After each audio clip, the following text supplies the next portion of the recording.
Bagaimana petani lokal dihilangkan dari peta dunia? Pernahkah Anda berpikir mengapa nenek moyang kita sanggup bertahan hidup hanya dari hasil bumi di sekeliling mereka? Sementara kita di era modern ini justru sangat bergantung pada raksasa korporasi untuk sekantong beras atau sebungkus mie instan. Jawabannya ada dalam kisah brutal tentang bagaimana usaha tani berubah menjadi budidaya pertanian global. Buku ini membuka kedoknya. Sebelum 1870-an, usaha tani adalah aktivitas yang sangat lokal. Petani mengelola tanah, memelihara kesuburan tanah dengan kotoran hewan dan pupuk hijau. Dan hampir tidak ada yang mengangkut padi-padian lebih dari 20 mil. Seluruh kehidupan ekonomi berpusat pada pasar kota lokal. Itu adalah dunia yang lokal, lambat namun mandiri. Tapi kemudian, revolusi industri kedua datang. Bukan cuma soal baja dan listrik, tapi juga soal memecah belah dan menaklukkan sektor pangan kita. Tiba-tiba rel kereta api membanjiri Eropa dengan gandum murah dari padang rumput Amerika dan Argentina. Sebuah rezim pangan internasional pertama yang dikendalikan oleh harga. Ini bukan lagi soal bertani, ini soal agribisnis. Sebuah sistem yang dirancang di Chicago, di mana semuanya dari benih, pupuk kimia, traktor, hingga bursa berjangka terintegrasi untuk menghasilkan keuntungan masif bagi kapital input pertanian dan kapital pangan hasil pertanian. Apa dampaknya? Petani kecil yang mandiri dipaksa masuk ke dalam sistem komodifikasi subsisten. Mereka yang sebelumnya memenuhi kebutuhan sendiri kini harus membeli benih, pupuk, dan menjual hasil panennya untuk mendapatkan uang. Sebuah lingkaran setan ketergantungan. Ini bukan hanya sejarah, ini adalah cetak biru tentang bagaimana makanan di piring Anda dikendalikan oleh segelintir korporasi raksasa. Siap mendengarkan kisah lengkapnya? Bersiaplah, karena kebenaran di balik piring makan Anda akan membuat Anda berpikir ulang setiap kali berbelanja di supermarket. Resensi komprehensif bab 4, usaha tani dan budidaya pertanian lokal dan global. Bab 4 dari buku Dinamika Kelas Petani memberikan analisis mendalam dan histori struktural mengenai perubahan mendasar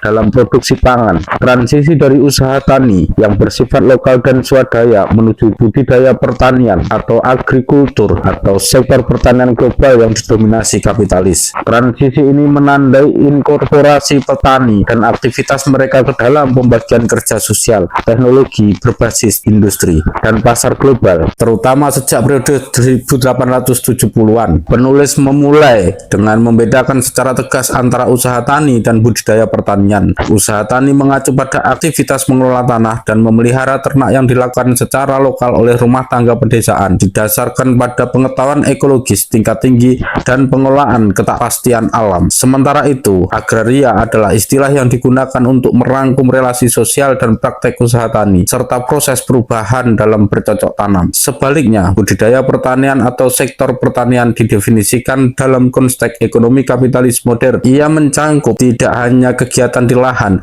tetapi juga seluruh kepentingan ekonomi, serta institusi-institusi khusus dan aktivitas-aktivitasnya pada hulu dan hilir pertanian. 1. Batasan lokal usaha tani sebelum kapitalisme industri. Sebelum munculnya kapitalisme industri, usaha tani sangat dibatasi berdasarkan skala sosial dan spasial. Pertanian saat itu didasarkan pada ekonomi mikro, di mana pangan pokok umumnya tidak diangkut lebih dari 20 mil melalui jalur darat. Ciri-ciri lokalisme usaha tani mencakup sistem putaran agroekologis tertutup, pemeliharaan kesuburan tanah, menggunakan pupuk hijau dan kotoran hewan yang bersumber dari atau dekat lahan pertanian, misalnya sistem bero dan rotasi tanaman. Ketergantungan tenaga kerja lokal, pengumpulan atau pertukaran tenaga kerja antar rumah tangga yang berdekatan untuk memastikan ketepatan waktu tanam dan panen, jasa dan barang lokal, penyediaan barang dan jasa termasuk peralatan oleh pengrajin setempat. Dalam masyarakat agraris prakapitalis, pertanian hanyalah agregasi atau total penjumlahan aktivitas para petani. Hubungan dengan kaum non-tani terbatas pada pemasaran,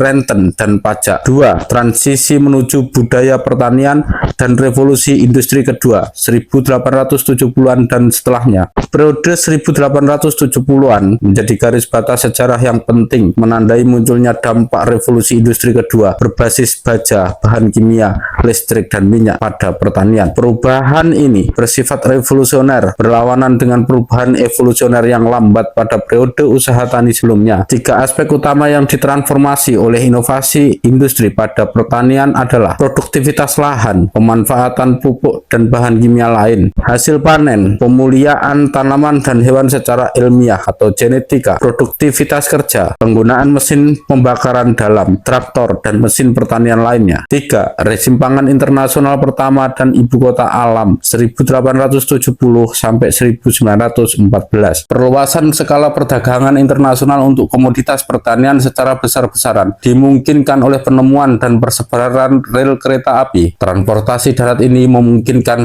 wilayah padang rumput luas di Amerika Serikat, Argentina, Kanada, dan Australia menjadi eksportir padi-padian dan daging terbesar di dunia. Inilah yang menjadi basis rezim pangan internasional pertama 1870 sampai 1914 yang merupakan pasar internasional pertama yang dikendalikan oleh harga untuk sarana-sarana pokok kehidupan. Rezim ini ditopang oleh kolonialisme pemukiman, membuka wilayah pinggiran yang luas untuk pertanian gandum dan peternakan besar dengan produk ekspor utama diarahkan ke Eropa yang mengalami urbanisasi cepat. Chicago sebagai ibu kota alam Midwest Amerika Serikat menjadi pusat kelahiran agribisnis modern. Chicago mempelopori integrasi, ekstensifikasi monokultur padi-padian, pemrosesan daging dengan alat dan skala industri manufaktur perkakas pertanian seperti traktor, bajak baja, infrastruktur pengangkutan, membutuhkan alat pendingin dan bursa berjangka. Struktur ini yang disebut struktur berkelindan produksi padi-padian dan daging di luar wilayah tropis memaksa petani Eropa yang tidak mampu bersaing dengan gandum murah impor untuk beralih ke produksi bernilai lebih tinggi, susu, buah, dan sayuran, atau meninggalkan pedesaan. Bersamaan dengan ini, kolonialisme menuntaskan inkorporasi produksi tropis melalui perkebunan industrial. 4. Pembagian kerja global dan komodifikasi subsisten. Sejak 1870-an, muncul pembagian kerja global dalam pertanian yang terdiri atas zona-zona produksi padi-padian atau daging baru di Eropa baru, Amerika, non-tropis, Australia, dan lain-lain. Pola pertanian yang lebih beraneka ragam di Eropa, spesialisasi tanaman ekspor di tanah jajahan Asia, Afrika, dan Amerika Latin melalui perkebunan industrial atau ladang petani kecil. Peralihan dari usaha bertani ke budidaya pertanian adalah elemen kunci dari dinamika ekonomi ini. Ini juga berhubungan erat dengan proses komodifikasi subsisten. Petani yang tadinya mampu memenuhi kebutuhan sendiri menjadi semakin bergantung pada pasar karena pertukaran komoditas untuk reproduksi. Ketergantungan ini memaksa petani untuk mendapatkan pendapatan uang tunai untuk membayar pajak atau sewa, membeli barang konsumsi, dan yang terpenting membeli alat-alat produksi modern, pupuk, benih, dan peralatan. 5. Politik dan kebijakan pertanian RPI pertama didukung oleh kebijakan negara-negara kolonial yang mempromosikan produksi komoditas khusus melalui kebijakan pertanahan, imigrasi, dan pembangunan infrastruktur, rel kereta api, dan bantuan kredit. Pencabutan Undang-Undang Gandum di Inggris pada 1846 mesti terjadi sebelum 1870-an menunjukkan kemenangan kepentingan kapitalis industri atas kepentingan pertanian domestik demi perdagangan bebas dan upah buruh yang rendah. Di wilayah jajahan, pemerintah kolonial mendirikan Departemen Pertanian yang fokus pada tanaman ekspor, karet, dan gula, dan mengabaikan tanaman pangan pokok tropis. 6.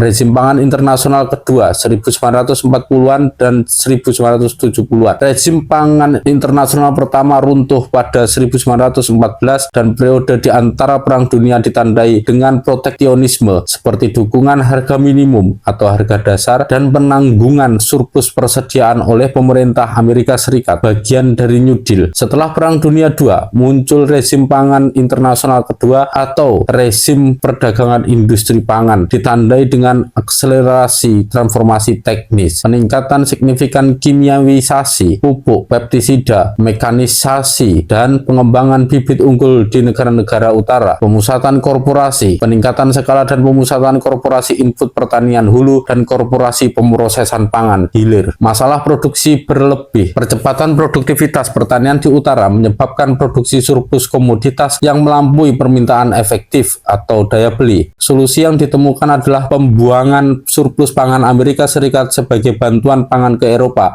dan kemudian ke negara-negara dunia ketiga. Bantuan pangan ini juga berfungsi sebagai strategi kebijakan luar negeri negeri selama Perang Dingin. Konsumerisme dan hukum Engel, peningkatan pendapatan real di negara-negara utara mendorong peningkatan konsumsi daging serta makanan terproses atau cepat saji. Industri pangan hasil pertanian berekspansi untuk menyediakan dan merangsang total biaya yang dihabiskan untuk pangan. 7. Modernisasi pertanian dan pembangunanisme di selatan 1950-an sampai 1970-an. Negara-negara Asia dan Afrika yang baru merdeka berkomitmen pada pembangunan nasional dengan memodernisasi pertanian sebagai elemen kunci, meskipun seringkali tunduk pada hasrat industrialisasi. Upaya modernisasi atau pembangunanisme yang dipandu negara bertujuan untuk mempromosikan pertanian produktif melalui varietas unggul, pupuk kimia, dan penyuluhan teknis atau revolusi hijau. Pemantapan relasi komoditas mengintegrasikan petani lebih dalam ke pasar